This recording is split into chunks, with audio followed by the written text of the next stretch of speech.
그러나 7번까지 용서한다는 것은 용서의 한계를 정한 것이잖아요. 그렇지 않습니까? 7번까지 용서하고 그 다음 8번째로 그 형제가 나에게 죄를 범했을 때는 그때부터는 용서가 없어요. 국물도 없습니다. 그러니까 그것은 결코 진정한 용서라고 할 수가 없다는 것입니다. 사실 7번 용서하는 것도 여러분 인간 사회에서 찾아보기 힘든 대단히 어려운 일입니다.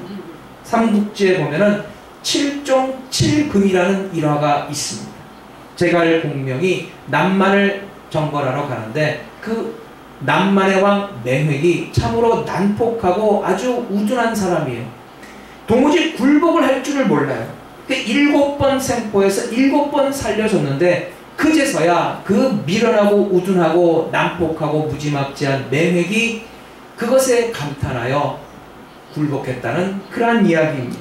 7번 살려주었으니 맹수 같고 난폭했던 맹획도 감탄했다는데 7번 용서하겠다는 베드로는 칭찬받아 마땅한 것 아닙니까? 그런데 예수님의 그에 대한 대답은 달랐어요.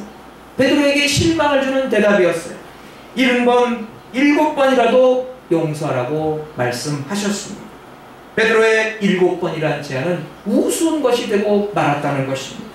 그러니까 형제를 용서하는 것은 어떤 한계를 정해놓고 하는 것이 아니라는 거예요. 그냥 우리는 무제한으로 용서하라는 것입니다. 그 주 안에서 우리는 끝까지 용서하고 품어주는 것이 형제들 사이에 새로운 윤리로 우리에게 주어졌습니다. 주님의 명령입니다. 서로 사랑하는 것이 우리가 마땅히 해야 할 일이며 그 사랑은 용서로서 증명이 된다는 거예요. 여러분, 용서는 고통스럽습니다. 그러나 용서는 하나님의 자녀가 되었다는 증거입니다. 천국을 소유한 하나님의 자녀들은 달라야 합니다.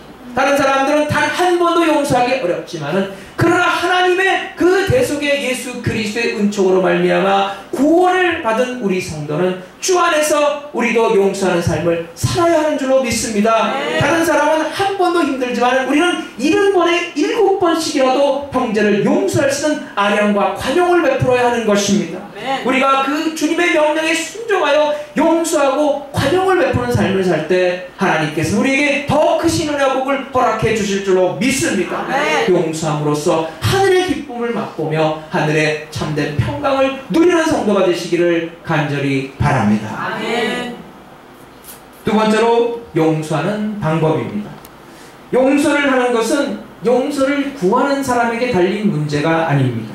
용서가 필요한 사람이 용서를 해줄 수 있는 사람에게 자존심을 다 팽개치고 가서 용서해달라고 간절히 빌어서 참 그의 태도가 가상하니까 내가 용서해 줄까 한번 생각해 보겠다. 그런 것이 아니에요. 남을 용서하기 위해서 이 죄를 범한 사람이 자신의 잘못을 뼈저리게 뉘우치고 회개하고 내가 다시는 그런 못된 짓 하지 않겠습니다 라는 그런 약속이 설행되어야 한다는 것이 아닙니다. 그것이 성경에서 말씀하는 용서는 아니라는 거예요. 남을 용서하느냐 못하느냐의 문제는 그 사람의 죄가 얼마나 큰가에 달려있지 않고 그 사람을 향한 나의 사랑이 얼마나 큰가에 달려있다는 것입니다. 그 남을 용서해야 한다는 사실을 모르는 사람이 없어요. 그러나 그 용서를 하기가 얼마나 어렵습니까? 그래서 우리가 다시 한번 생각해야 할 것은 우리가 그 사람에 대해서 얼마나 사랑을 베풀 수 있는가, 거기에 우리가 얼마나 용서할 수 있나, 그 결과가 달려 있다는 것입니다. 그 어느 집에서나 있을 수 있는 일인데 어린아이가 잘못을 해서 부모에게 되게 혼났어요.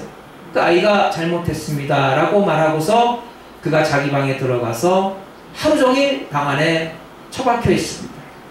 저녁 먹으라고 얘기를 해도 아무런 기척도 하지 않고 하루 종일 방콕하고 있어요. 그럴 때 야단친 부모의 마음은 어떻겠습니까? 잘못했습니다 라고 용서를 구했으면 그제부터는 용서함을 받은 사람처럼 살아야 하는 것입니다.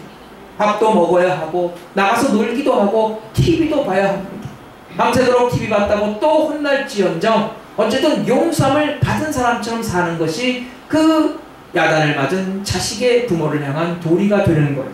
세상의 모든 괴로움을 혼자 짊어지고 한 번 혼났다고 해서 비관해서 그렇게 절망할 것이 아니라는 것입니다. 그것은 결국 우리가 주님으로부터 죄 용서함을 받았으니 우리도 용서함을 받은 사람처럼 그렇게 살아가라는 거예요. 그렇게 사는 것이 바로 남을 용서하고 환용을 베풀고 아량을 베푸는 삶이라는 것입니다.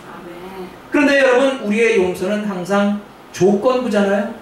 우선 상대방이 나한테 와서 용서를 구해야 되고, 그리고 내가 이런 짓을 다시는 하지 않겠습니다라고 빌고 약속을 했을 때, 그래, 그럼 내가 불쌍하게 생각해서 내가 용서해 주겠다라는 것이 우리의 태도 아닙니까? 용서할 만한 사람을 용서해 주는 것은 여러분, 예수 믿지 않는 사람도 얼마든지 할 수 있습니다. 그런 정도의 용서는 그냥 세상 불신자들이 보고 하라 그러고, 예수 믿는 하나님의 거룩한 백성인 우리는 좀 더 차원 높은 용서를 하자는 거예요. 성경 말씀에 웬만하면 용서해 줘라, 어지간하면 그냥 넘어가라, 그런 얘기는 없어요. 여러분, 우리에게는 취사 선택할 재량권이 없습니다.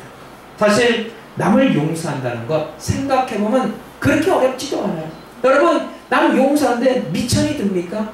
여러분, 하다못해 헌금을 내려고 해도 돈이 없으면 못 드리는 것이고, 봉사를 하려고 해도 재능이 없으면 못합니다. 하다못해 진짜 예배에 참석하려고 해도 시간이 없으면 나올 수가 없는 거예요. 그러나 용서는 돈이 안 듭니다. 시간이나 재능이 필요 없어요. 마음만 먹으면 우리는 얼마든지 용서할 수 있습니다. 그런데도 용서에 인색하여 맨날 그럴듯한 핑계로 치장한다면 그것은 용서할 마음이 없기 때문인 것입니다. 여러분, 자기한테 있는 우산이 쓸모가 있으려면 비가 와야 합니다. 아무리 최고급 우산을 가지고 있다 하더라도 그 우산 자랑하려면 비가 와줘야 합니다. 플래시라이트도 마찬가지예요. 밤에 바닷가에 나가든가 산에 가든가 아니면 하다못해 정전이라도 돼야 그 플래시라이트를 사용할 수가 있어요. 우리에게는 예수 사랑도 그렇습니다. 자기에게 예수를 사랑하는 마음이 있으면 그것을 써먹을 수 있어야 합니다. 바로 우리 주변에 적당히 미운 사람이 있을 때 그 예수 사랑을 우리가 써먹을 수가 있다는 거예요. 제가 학생 때 TV에 그 장학 퀴즈라는 프로그램이 있었습니다. 학생들이 나와서 퀴즈를 맞추는 그런 게임인데, 거기에 보면 찬스라는 제도가 있어요. 그 찬스를 사용하면은 50점짜리 문제를 맞춰도 2배, 더블로 100점이 올라가게 됩니다. 우리가 신앙생활 하는 데 있어서 주변에 괜히 꼴보기 싫은 사람이 있을 때, 여러분, 그때가 바로 찬스입니다. 나에게 있는 그 하나님의 사랑을 실천할 수 있는 절호의 찬스입니다. 자기 주변에 전부 다 죽고 못 살 만큼 정말 사랑스러운 사람만 있으면 나의 예수 사랑을 실천할 길이 없어요. 그러니까 가끔 가다가 나를 속상하게 만든 사람도 있어야 해요. 나에게 가시처럼 구는 못된 사람도 있어야 합니다. 그럴 때 내가 그 사람을 통해서 나의 신앙을 성숙시키는 계기로 삼을 수가 있는 줄로 믿습니다. 아멘. 여러분, 사랑의 원작한 손양원 목사님의 용서의 일화를 여러분 아십니까? 그에게는 고등학교 다니는 두 아들 손동인, 손인신이 있었는데 여순 반란 사건이 일어나서 그때 공산당원이었던 안재선이라는 자가 그 손양원 목사님의 두 아들이 공산당원에 가입하지 않는다고 해서 그를 무참히 죽였어요. 손양원 목사님은 갑자기 두 아들을 동시에 잃은 아픔도 아픔이지만 자기 두 아들을 그렇게 잔인하게 죽인 그 원수를 생각할 때 분노가 끌어올라서 잠을 잘 수가 없었어요. 극심한 혼란의 시간을 보내며 장례를 다 치르고 나서 손양원 목사님은 마음의 결론을 내립니다. 내가 하나님의 사랑을 실천하는 자, 내가 예수 그리스도의 용서를 성도들에게 가르쳐주는 자로서 내가 그 용서를 실천하자. 그래서 자기의 아들을 무참히 죽인 그 안재선이라는 자를 용서하기로 결심했어요. 그리고 지방법원에 용서해달라는 탄원서를 올렸어요. 뿐만 아닙니다. 심지어 아들을 죽인 그 원수 안재선을 양자로 삼아서 자기의 호적에 입적시켰어요. 양자로 삼은 안재선을 호적에 올린 그 이름은 죽은 자기 두 아들 동인동신의 이름을 따서 손인신으로 이름을 개명해서 올렸다고 합니다. 그리고 그 양아들을 그렇게 극진히 사랑하고 보살펴 주었다고 합니다. 여러분, 얼마나 놀라운 사랑과 용서의 정신입니다. 여러분 한번 생각해 보세요. 여러분의 삶에 나는 그 누구도 용서할 일이 없다 생각이 되면 정말 다행입니다. 하나님께서 여러분의 삶을 평화롭게 인도해 주셨습니다. 그런데 만일 여러분이 원망과 분노로 잠 못 이루는 고통스러운 밤을 살고 있다면 구원받은 천국 백성으로서의 윤리를 실천하고 그리고 주님의 명령에 순종할 절호의 기회를 얻은 것입니다. 특히 용서해야 할 대상이 하나님의 자녀이고 나와 같은 형제 자매라면 여러분 용서는 선택사항이 아니라 우리가 반드시 해야 할 의무사항인 것입니다. 여러분 우리가 남에게 베풀어야 할 용서는 적어도 하나님께서 우리에게 베풀어진 용서에 준한 것이어야 합니다. 예수 그리스도께서 독생성자 예수 그리스도를 우리에게 보내주셔서 우리의 죄가를 대신해서 죽으셨던 것처럼 그렇게 해서 우리의 죄를 용서해 주셨던 것처럼 그와 같은 용서의 정신이 우리의 성품에 나와서 우리가 친히 우리에게 악을 행한 형제를 용서해 줄 수 있어야 한다는 사실입니다. 여러분 우선 우리 자신의 죄에서 민감해야 합니다. 자신의 죄를 크게 느끼면 크게 느낄수록 다른 사람의 잘못을 더 아량 있게 포용할 수가 있습니다. 그런데 자신의 죄악에 대해서 둔감한 사람은 다른 사람의 죄악에 대해서 오히려 민감합니다. 금방 목욕하고 나오다가 손에 뭐가 묻었을 때의 기분과 밖에서 한참 땀 흘리고 일하다가 손에 뭐가 묻었을 때의 기분은 분명히 다르지 않습니까? 마찬가지로 죄에 대해서 민감한 사람은 사소한 잘못에 대해서 괴로워하기 마련입니다. 그 사소한 잘못에 대해서도 괴로워하는 그런 마음을 가질 때 우리는 다른 사람의 잘못을 섣불리 지적하거나 비판하지 않습니다. 우리는 스데반의 기도를 잘 알고 있어요. 그가 돌에 맞아 죽어가면서 뭐라고 했습니까? 주여 이 죄를 저들에게 돌리지 마옵소서. 스데반의 마지막 기도였어요. 아무런 잘못도 없이 그저 하나님의 말씀을 전했는데 그는 무지막지하게 돌에 맞아 죽어가면서 그들을 용서하는 기도를 하나님께 드렸어요. 사실 얼마든지 그 순간에 하나님께 이렇게도 기도할 수가 있었어요. 하나님 저들의 악한 행위를 보시옵소서. 하나님께 모든 것을 맡겨드리고 하나님의 공의로운 심판을 부탁할 수도 있습니다. 하나님이 그러셨잖아요. 원수 갚는 것은 내게 있으니 내가 친히 갚으리라. 얼마든지 그렇게 기도할 수도 있었지만은 그러나 스데반은 죽어가는 그 순간까지도 자기를 돌로 치는 그 사람들을 향해서 하나님의 심판을 구하지 않고 하나님의 용서를 구했다는 사실입니다. 여러분 자기가 하나님께 받은 그 은혜를 생각하면은 자기가 돌에 맞아 죽어가는 것도 감수할 수 있다는 것입니다. 나에게 얼마나 큰 죄가 있었는데 그 죄를 사하시고 용서해 주신 하나님의 사랑을 생각해 본다면 나는 얼마든지 돌 맞아 죽어가면서도 저들을 용서할 수 있다는 것입니다. 여러분 죄는 생각하기에 따라서 다분히 주관적입니다. 동일한 죄에 대해서 느끼는 자책감이 사람들마다 다 다르게 나타나요. 어떤 사람은 사소한 죄에 대해서도 통에 자복하고 하나님께 나와서 눈물 콧물 흘리면서 회개하는 반면에 어떤 사람은 남에게 큰 피해를 입혔으면서도 뻔뻔스럽게 얼굴을 이렇게 높이 들고 목에 기부스하고 돌아다닙니다. 여러분 도둑은 다른 도둑에 대해서 관대하고 강도는 다른 강도에 대해서 관대합니다. 왜냐하면 바로 자기니까 동병상련이라고 자기의 입장을 생각하는 것처럼 남도 생각하게 되는 거예요. 마찬가지로 자기의 죄를 크게 느끼면 느낄수록 다른 사람의 죄악도 그만큼 아량 있게 우리가 넘어갈 수가 있다는 거예요. 제가 아는 목사님 중에 젊은 시절에 페르나로 살았던 사람이 있었습니다. 근데 나중에 은혜 받고 개과천선해서 이제는 목회의 길을 걸어가고 있어요. 근데 그 목사님으로부터 재밌는 얘기를 들은 적이 있습니다. 그의 생각에는 자기가 세상에서 제일 나쁜 놈이라는 거예요. 왜냐하면 자기는 젊었을 때 정말 방탕하고 악독한 짓만 저지르고 살았기 때문에 세상 그 누구 사회에 어떤 지탄을 받는 사람이라 할지라도 자기보다는 오히려 그 사람이 더 선하게 보인다는 거예요.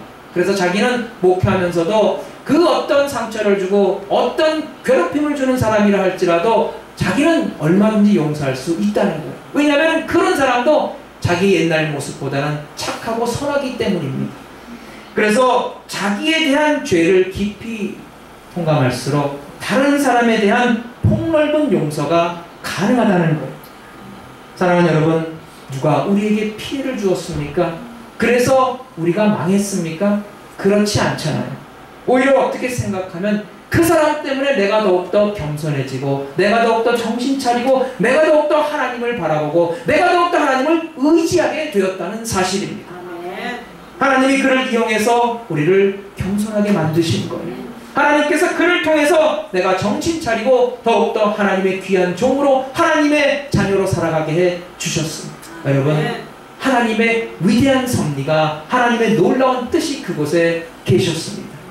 그래서 이 사실을 생각하면서 우리는 얼마든지 나에게 피해를 입힌 사람을 용서할 수 있습니다. 여러분, 그것이 저의 경험담이기도 해요.